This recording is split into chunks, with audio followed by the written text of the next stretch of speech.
So me personally in 2024, I feel like my tastes have shifted a little bit. I'm really trying to be more analytical and a little bit more critical with my nose and the things that I accept into my fragrance collection, at least keep. Today we're going to be looking at Lattafa Nasheet. So what does this smell like? Is this going to be worth it? And should you buy it for the $25 or so that this is going for? Stick around, don't go anywhere, and let's get into the video.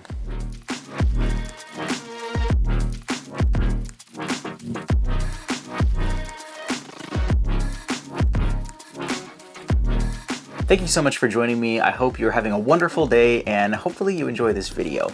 This one is Lattafa Nasheet, and Nasheet is going to be a Nishane Ani fragrance cologne. I did that about 3 times and I finally got it right. That is a tongue twister. Lattafa Nasheet Nishane Ani. Try saying that 3 times fast. This one's gonna run you about $20 to $25, so depending on where you pick it up, you can get it for a really good bargain. Craft, power, strength. No, I'm not gonna do that. So as you can see, we have the Lattafa Nasheet packaging. This is pretty standard. It's got a little bit of just the paper box. It's got a little bit of the gold flake on the side, and the box actually looks pretty cool. Kind of reminds me of a Counter-Strike or a Modern Warfare kind of gun desert camo. It looks really cool. Wouldn't be a Lattafa fragrance without the holographic sticker right there. This is going to be an eau de parfum. It's 100 ml, just like a lot of their fragrances. Nothing really new. I don't know if you can see this, but this one was created in March 2023 and it doesn't expire until 2028. So we got some time to enjoy this fragrance. That's an interesting fragrance bottle. So Nasheet has a very similar bottle style and cap style to the Amouage fragrances, even though it has nothing to do with Amouage. That's really interesting. All right, let's see this atomizer. Oh, okay, that's pretty good.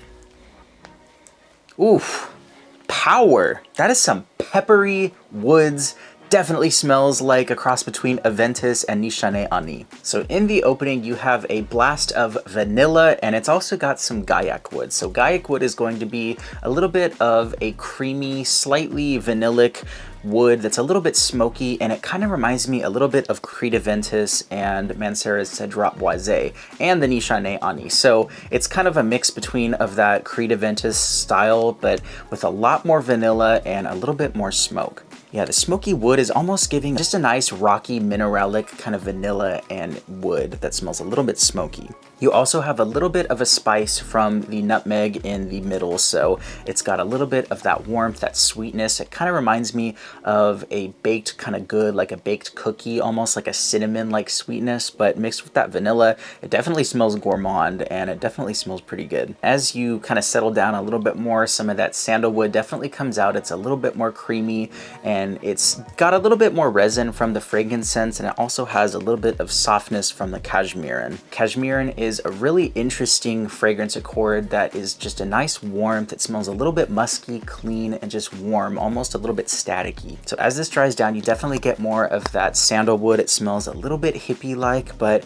you also get a really nice cashmerean to balance it out. It smells a little bit clean, a little bit more put together, and the frankincense also smells very resinous, and it adds a nice bit of a tartness to it. Yeah, the more that I'm smelling this, the more it smells like Cedrat Boise. So it smells like that, but it doesn't have that insane citrus note blast up top. I think that was actually the reason that I got rid of it. So it's still smoky, a little bit vanillic, and it has that nice kind of amberwood cedar accord. It's also coming off just a little bit fruity too. So it's a little bit balsamic and fruity. So while it doesn't smell as citrusy as Cedrat Boise in the opening, it definitely has a little bit more citrus than Nishane Ani in the opening. So definitely a vanilla citrus in the opening, almost like a little bit of a creamsicle. And actually, now that I say that, this is starting to remind me a little bit of, where are you? I just had you.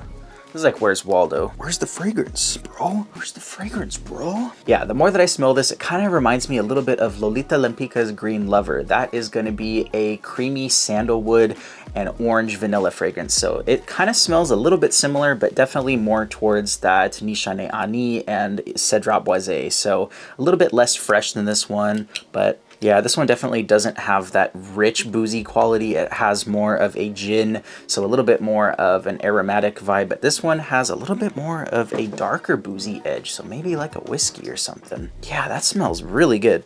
This is gonna be perfect for the winter, and it's been actually sitting on my desk watching me review my other fragrances, getting a little bit jealous. I know, I'm sorry, man. I've been wearing it off and on for the past month, and people online were saying that they were really worried about the projection and the longevity of this. To me, I get about 2 to 3 hours of solid performance. It gets really strong off of you, and then it does set a little bit closer to your skin, and then around the 4 to 5 hour mark, it starts to really settle down and it becomes more of a skin scent. But I still get about 7 or so hours. I've sprayed this on myself many times before bed, and I can still smell it faintly when I wake up about 8 or 9 hours later, if I really get some good sleep. So definitely going to be similar performance to something like a designer fragrance, so I wouldn't be expecting 12, 14 hours like some of the Lattafa Pride fragrances. That's kind of my new standard for judging the Lattafa fragrances. I know it's like half the price, but hey, once you get a taste, you can't really go back. This tends to lean a little bit more masculine because it's a little bit smoky, but it also has quite a bit of that nice vanilla. So the ladies or anybody who loves a nice gourmand fragrance with a nice smoky wood and a little bit of that orange citrusy vibe, I think you're really gonna like this one. So whoever you are, if you wear this with confidence, that's really all that matters. For $20, I think this is definitely a solid cheapie. I would carry this with you and maybe spray yourself every 5 hours or so. So maybe spray it on yourself before you start work, and then at lunch you can kind of refresh yourself and get that nice refresh of that scent bubble around you. But overall, $20, I really can't complain. And it doesn't smell extremely synthetic like some of the other cheaper Lattafa fragrances, and especially the ones that try to be sweet. I'm looking at a fragrance that I have to review very shortly, and it is way too sweet. Like Willy Wonka took all the sweets in his candy factory and just rolled it all into one fragrance. That's for another video. Really good stuff if you don't mind reapplying it about halfway through the day to get that boost of strength. And that one is Lattafa Nasheet.